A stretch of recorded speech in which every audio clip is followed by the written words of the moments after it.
Законот за амнестија чека амин од председателот Иванов. Со негов потпис ке се објави во службен весник, пошто и официјално влегува во сила. Од тогаш започнува да тече и законскиот рок од 5 дена во кој обвинетите, осудените за собраниските настани, треба индивидуално да се изјаснат дали сакаат да бидат помилувани или за нив да продолжи судскиот процес. Судот или обвинителството имаат рок од 5 дена да одлучуваат по барањата. Законот дозволува и жалба во второстепена постапка. Со законот кој власти и опозицијата едногласно го изгласа, претениците им даваат рамка на судот и обвинителството во која што можат да се движат во кривичниот законник, односно да одлучат дали некого ќе ослободат од кривичен прогон. За адвокатот Миланов, кој застапува тројца од обвинетите, законот е контроверзен, а неговата примена ќе има проблеми.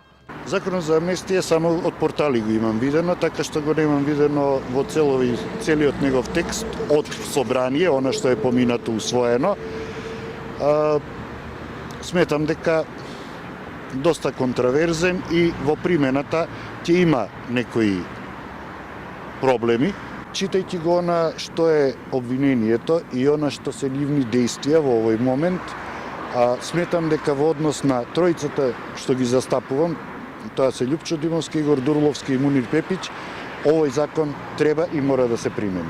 За владата пак, ваквите процеси биле историски во насока на евроинтеграциите. Тоа што поддржувале акти со кои се дефинира помирувањето, не значело и мешање во работата на судот. Владат, кажавме повеќе пати како што кажав, поддржуваме акти со кои ќе се дефинира помирувањето.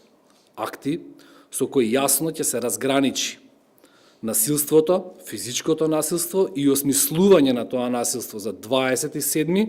Овие политички одлуки се разбира дека носат политичка одговорност, но важно е дека мешање во судството нема. Од обвинителството одбиваат да го коментираат законот за амнистија додека не биде објавен во службен весник. Инаку, законското решение содржи 5 члена, кои даваат објаснување за тоа кој нема да биде опфатен со амнестијата. Помилувањето нема да важи за лицата кои сториле кривично дело здружување заради непријателска дејност, лицата кои биле со фантомки, оние кои употребиле физичка сила, извршиле насилство, неовластено користеле оружје, оние кои постапиле спротивно на службените овластувања, осудените за нападот врз пратеникот Сила и министерката Шекеринска. За утре е закажано ново рочиште за 27 април со што финишира изведувањето на докази на одбраната, пошто треба да следуваат и завршните зборови за судскиот процес, како што веќе најави од собраниското тело за помирување. Законот се изгласа пред да биде донесена пресудата за целиот случај, со што дел од обвинетите нема да го дочекаат финишот на процесот ако поднесат барање за амнистија.